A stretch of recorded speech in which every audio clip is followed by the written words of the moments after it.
Mesdames, Messieurs, je vous remercie d'abord d'avoir répondu à notre invitation à cette conférence de presse qui a pour but de parler de deux sujets, le service national universel et les blessés de guerre. Vous allez me demander quel est le lien entre les deux. C'est simplement que lors du défilé du 14 juillet, les blessés de guerre et les jeunes du service national universel participeront au tableau final. Et donc, je voulais mettre un peu en avant ces deux sujets dans cette conférence de presse aujourd'hui. Alors, le service national universel. Bien sûr, je ne vous ferai pas un retour exhaustif du service national universel et de la phase de préfiguration, puisque nous aurons les éléments complets venant de tous les ministères, et ça c'est Gabriel Attal bien sûr qui s'en chargera en septembre, et nous aurons à ce moment-là des notions plus complètes sur le retour d'expérience de la phase de préfiguration. Mais je souhaitais néanmoins faire un point sur d'abord la participation des armées à cette phase de préfiguration, et puis l'évaluation que nous faisons d'ores et déjà dans notre ministère sur l'implication que nous avions, c'est-à-dire tout simplement le module défense, enfin tout simplement, c'était un module important, le module défense et mémoire nationale, et bien entendu la formation des encadrants, et bien entendu notre participation au recrutement de ces encadrants. Donc un petit point sur ce qui s'est passé pendant ces 2 semaines, et puis ce retour pour notre ministère.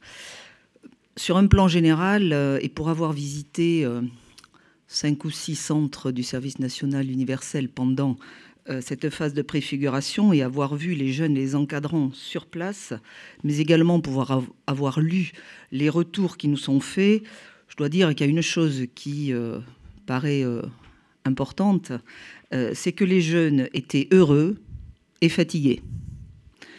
Heureux parce qu'ils ont vécu une expérience singulière, voilà, une première, et qu'ils étaient très fiers d'ailleurs de faire partie de cette préfiguration du service national universel. Heureux parce qu'ils ont, je crois, été au fondement de ce que nous cherchions et des enjeux que nous avions mis en avant pour ce service national universel, c'est-à-dire créer une cohésion entre des jeunes qui ne se connaissaient pas. Heureux parce qu'ils avaient vécu ensemble une expérience unique et pu toucher du doigt divers sujets pour lesquels ils n'avaient pas d'expérience particulière et qui leur ont permis de s'enrichir chacun personnellement. Et puis fatigués parce que le programme était particulièrement dense et que les activités se multipliaient, se suivaient, peut-être avec un manque de temps de respiration, et je crois que ça a été pour eux une expérience physiquement peut-être un peu usante. Soyez rassurés, les encadrants étaient usés aussi. Ils étaient heureux et également usés à la fin de ces 2 semaines. Comme je vous l'ai dit, les enjeux, c'est-à-dire créer de la cohésion, ont été immédiatement trouvés, puisque, et je crois que c'est lié à 3 facteurs. D'abord, le port d'une tenue identique pour les jeunes. Deuxièmement, bien sûr, cette vie ensemble, 24 heures sur 24, de jeunes qui venaient de régions diverses et donc qui ne se connaissaient pas, et donc qui ont dû nouer rapidement des liens, et les choses se sont mises en place très rapidement. Et ensuite, toutes les activités très symboliques qu'ils avaient autour, par exemple, le matin, des levées des couleurs, levée du drapeau, et puis cette chance que ces 2 semaines soient tombées juste en même temps que le 18 juin, puisque le SNU a démarré le 17 juin. Ils ont participé aux cérémonies du 18 juin et en ont tous été très marqués. Donc tout cela a été un facteur de cohésion entre ces jeunes et je crois que et un facteur de cohésion qui s'est mis en œuvre très rapidement, ce qui me laisse dire que bien, contrairement à ce que certains pouvaient dire, 2 semaines suffisaient largement à créer la cohésion dans des groupes de jeunes si les conditions sont réunies. La participation de nos armées a été importante en amont avec la formation, puisque nous avons participé à former les encadrants à Brétigny et à Saint-Cyr-Coët-Quidan, avec des formations assez pointues, et il a fallu créer de la cohésion chez les encadrants également. Je crois que c'était une phase très réussie, du moins de l'avis des encadrants qui ont suivi ces formations. Deuxième niveau, bien sûr, ça a été d'être un soutien pour nous au recrutement d'encadrants, notamment parmi des anciens des armées ou des réservistes. Et nous avons 104 anciens des armées ou réservistes qui ont participé à l'encadrement des jeunes et représentaient à peu près 30% des encadrants, puisque un tiers était issu de l'éducation populaire et un tiers de l'éducation. Et ensuite et enfin, bien sûr, nous avons été fortement mobilisés par le module Défense et Mémoire nationale, très mobilisés au niveau de la direction du service national et de la jeunesse et des centres de services nationaux que nous avons sur tout le territoire et qui gèrent et qui mettent en œuvre la journée défense citoyenneté habituellement, puisque nous avons à peu près 120 personnes des armées qui sont intervenues durant ces modules défense. Et bien sûr, nous avons eu également l'appui de l'ONAC, l'Office national des anciens combattants, qui ont été à l'origine du module mémoire. Et une trentaine de personnes ont été mobilisées à l'ONAC pour développer ce module mémoire. Et je veux saluer d'ailleurs et remercier l'ONAC de cet investissement. Alors, nous avons également participé et mis en œuvre ce qui est habituel dans les journées défense-citoyenneté, qui sont les tests de compréhension de la langue française, puisque nous avons tous les outils pour développer,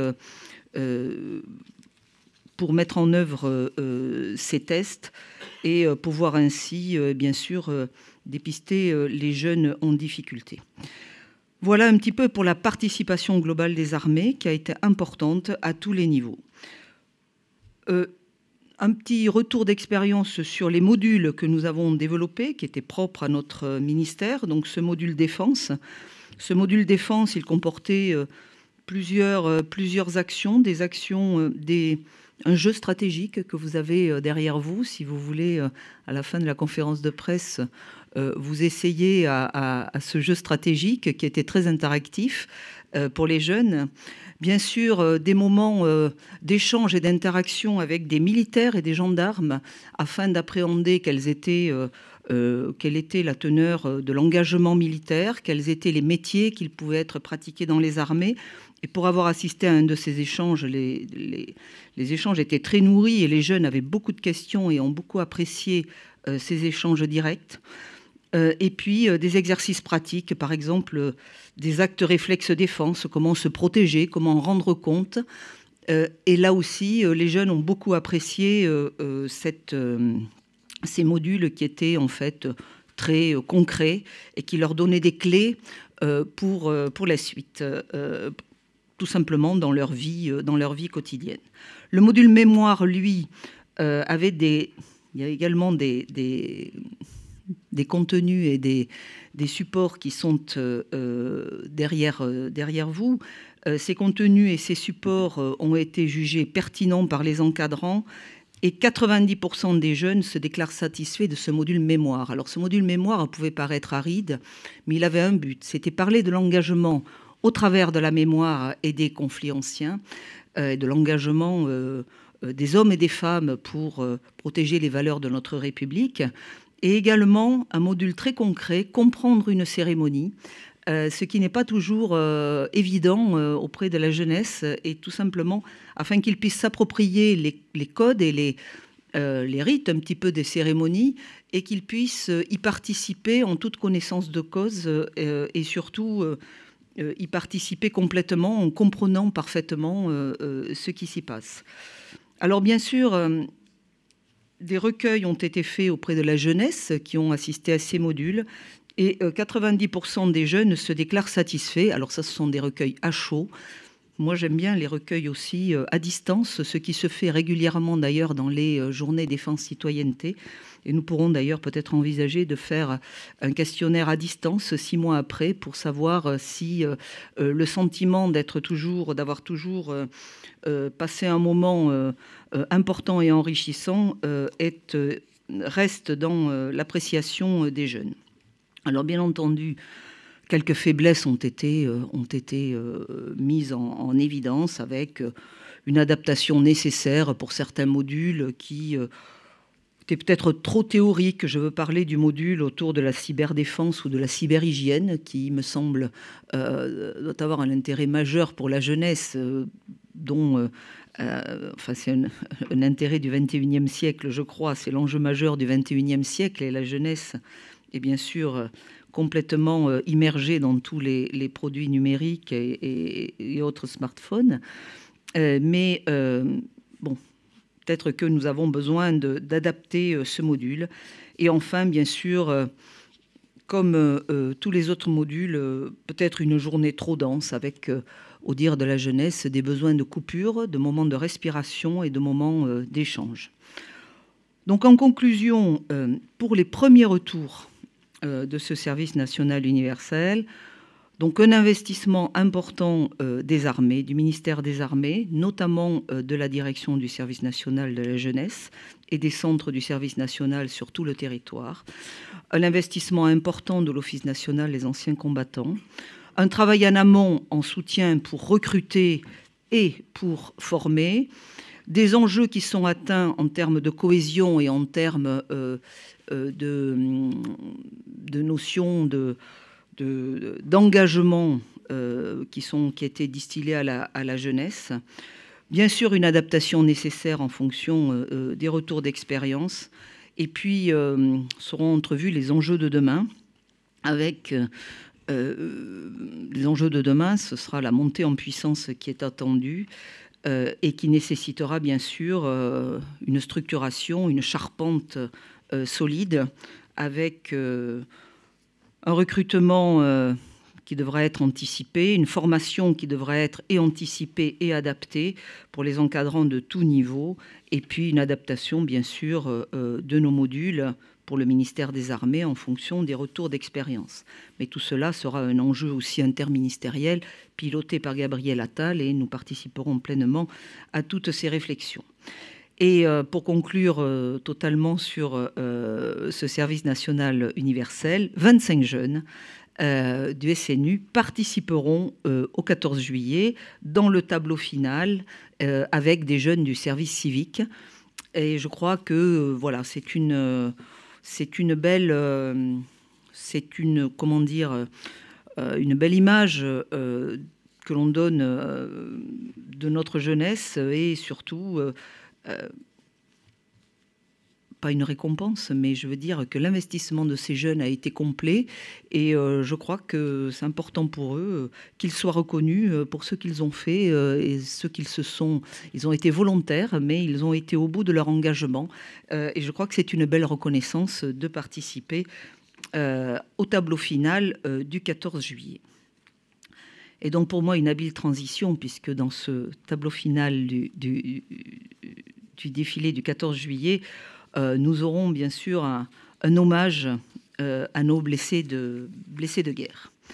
Un hommage qui se veut un peu en miroir de l'hommage qui avait été rendu le 14 juillet 1919, après la Première Guerre mondiale, donc il y a 100 ans, où les blessés de guerre, et notamment les gueules cassées, avaient défilé lors du 14 juillet. Et donc, voilà, 100 ans après, nous souhaitons rendre aussi cet hommage, nous souhaitons être en miroir de ce qui s'est passé à ce moment-là, en 1919, Et donc, nous aurons cet hommage à nos blessés. Ça me donne l'occasion de parler de nos blessés de guerre, pour dire tout simplement que voilà, les blessés de nos armées font et feront toujours partie de la famille. Et que nous avons un dispositif général de prise en charge de nos blessés qui est un dispositif de plus en plus élaboré et qui surtout est un dispositif sur le long terme et qui accompagne le blessé jusqu'au bout de sa reconstruction et de sa réinsertion et qui se veut le plus pertinent possible afin d'apporter à chacun d'abord une réponse personnelle parce que chaque cas est particulier et chaque blessure nécessite des soins différents ou une réadaptation différente et une réinsertion différente. Mais en tous les cas, c'est une vraie toile que nous avons souhaité mettre en œuvre autour de nos blessés afin de les protéger et surtout de faire en sorte qu'ils puissent non seulement se soigner, se réadapter et se réinsérer dans la vie quotidienne et dans leur vie familiale et personnelle. Alors l'accompagnement des blessés et de leurs proches mobilise plusieurs acteurs dans le ministère. Le service de santé des armées, bien sûr, au premier chef, qui coordonne tout cela. L'Institution nationale des invalides, acteur important, dont le projet de restructuration qui démarre actuellement sera un grand projet autour de la reconstruction physique et psychique des blessés. L'action sociale du ministère, bien sûr, qui accompagne les blessés et leurs familles. Les cellules d'aide aux blessés des armées, de chaque armée, organisme très important qui est au contact permanent de chaque famille et de chaque blessé. L'Office national des anciens combattants et victimes de guerre, qui, là aussi, est sur tout le territoire, dans tous les départements, et permet d'être ce relais indispensable pour les blessés, notamment ceux qui sont, bien sûr, en demande de pension militaire d'invalidité, et nous les accompagnons, l'Office les accompagne, le tissu associatif, l'Agence de reconversion de la défense, dite Défense Mobilité, qui est un acteur essentiel de la réinsertion, de la formation et de la réinsertion des blessés, et bien sûr des acteurs comme le Centre national des sports de la défense, pour la reconstruction par le sport, ainsi que des acteurs essentiels pour tous les militaires blessés, ce sont leurs frères d'armes, leurs frères d'unité, les services de soutien et l'ensemble de la chaîne du commandement. Donc vous voyez, c'est toute une équipe qui se met autour des blessés pour l'accompagner du mieux qu'elle peut, cette équipe. Nous avons une chaîne médicale opérationnelle complète et autonome, bien sûr, chirurgicale si nécessaire, sur le lieu et dès l'instant où survient la blessure. Nous avons bien sûr le service de santé des armées coordonne la prise en charge médicale depuis les zones d'opération jusqu'au retour en métropole. Et bien entendu, nous disposons d'hôpitaux militaires compétents et de médecins et de chirurgiens compétents pour la prise en charge de nos blessés. Ensuite vient la phase de réadaptation, la phase de réinsertion sociale et professionnelle, et autour d'un parcours de reconstruction personnalisée, ce que je vous disais il y a quelques minutes. À savoir que nous avons une attention très particulière également pour les familles, puisque un militaire blessé, sa famille aussi est atteinte par la difficulté. Et donc, nous souhaitons réduire la charge qui incombe aux militaires et à sa famille, accélérer le traitement des dossiers, c'est toujours accélérer les demandes de traitement des pensions militaires d'invalidité, par exemple, et puis soutenir la famille, si nécessaire, avec la possibilité d'une prise en charge psychologique quand les choses sont difficiles pour la famille. Et je voudrais à ce stade vous parler de blessés plus particuliers qui sont les blessés, les syndromes post-traumatiques et donc les blessés psychiques, pour lesquels un véritable plan d'action est mis en œuvre, un plan d'action qui est très complet et qui, je crois, permettra très certainement progressivement de diminuer ces blessures psychiques. Très simplement, il y a d'abord un plan qui comprend de l'information, de la sensibilisation des militaires eux-mêmes et de leurs familles, par exemple avant qu'ils partent en opération extérieure. Ensuite, un plan de formation pour les cadres militaires qui auront à commander ces unités afin qu'ils puissent être repérés potentiellement et soient sensibilisés à des troubles simples. Quelquefois, c'est un simple changement d'humeur, de personnalité, et donc qu'ils puissent alerter rapidement, bien sûr, le service de santé des armées. De la prévention qui est réalisée sur les théâtres d'opération avec la présence de psychologues et de psychiatres qui sont projetés avec les militaires afin de pouvoir, là aussi, repérer le plus rapidement possible et venir en soutien de ceux qui présenteraient le moindre stress lié à leur activité. Et bien entendu, si un événement se déroule et que le blessé, le militaire présente un problème plus aigu et qu'on n'a pas pu ni anticiper ni entrevoir, eh bien tout simplement une prise en charge médicale efficace qui se fait sur place d'abord et ensuite qui se fait au niveau des services de nos hôpitaux avec un nombre, avec des psychiatres et des psychologues, et je dois dire que le nombre de psychologues au sein de nos services a été largement augmenté et que nous avons multiplié par 3, je crois. Je vous regarde, général, c'est ça, multiplié par 3. Et donc, que nous avons des soutiens de plus en plus efficaces et nombreux pour entourer ces patients. Et bien entendu, dans un deuxième temps, nous arrivons là dans le stade après le diagnostic, la prise en charge aiguë. Nous arrivons là dans la prise en charge à plus long terme, où nous faisons appel également, bien sûr, il y a tout un réseau de psychologues ou psychiatres civils de référence auxquels, sur tous les territoires, nos militaires peuvent faire appel, mais et également, ils sont bien sûr suivis par les centres médicaux des armées qui sont au plus près des forces sur tout le territoire. Les familles sont prises en compte également parce que c'est certainement une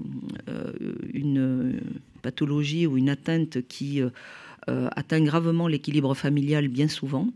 Donc les familles sont bien sûr avoir des prises en charge, elles aussi, de consultations psychiatriques ou psychologiques. Et nous avons mis en œuvre Écoute Défense, qui est un moyen d'être en contact immédiat 24 heures sur 24 avec un psychologue qui peut immédiatement traiter un problème ou aiguiller l'appelant, c'est-à-dire le militaire ou la famille, vers des structures adéquates ou des démarches adéquates liées aux difficultés pour lesquelles ils appellent. Et enfin, bien sûr, nous avons la resocialisation qui est toujours envisagée dès qu'elle peut être, bien sûr, mise en œuvre, avec, là aussi, s'il faut changer de métier, un soutien à mettre en œuvre des VAE, des formations spécifiques et des aides à l'insertion dans des entreprises grâce toujours à Défense Mobilité qui est vraiment une structure indispensable pour notre ministère en général et pour nos blessés en particulier parce que le travail de Défense Mobilité est absolument remarquable et son réseau d'employeurs et son réseau dans la formation est tout à fait remarquable afin de pouvoir eh bien, soutenir au mieux la réinsertion de nos blessés. Donc, vous le voyez, le tableau final eh bien, s'intitulera Autour de nos blessés, le tableau final du 14 juillet. Et je crois que nous mettrons en valeur les blessés des armées avec l'arrivée de la garde à l'étendard des Invalides. Et il y aura des pensionnaires des Invalides et puis des blessés d'aujourd'hui.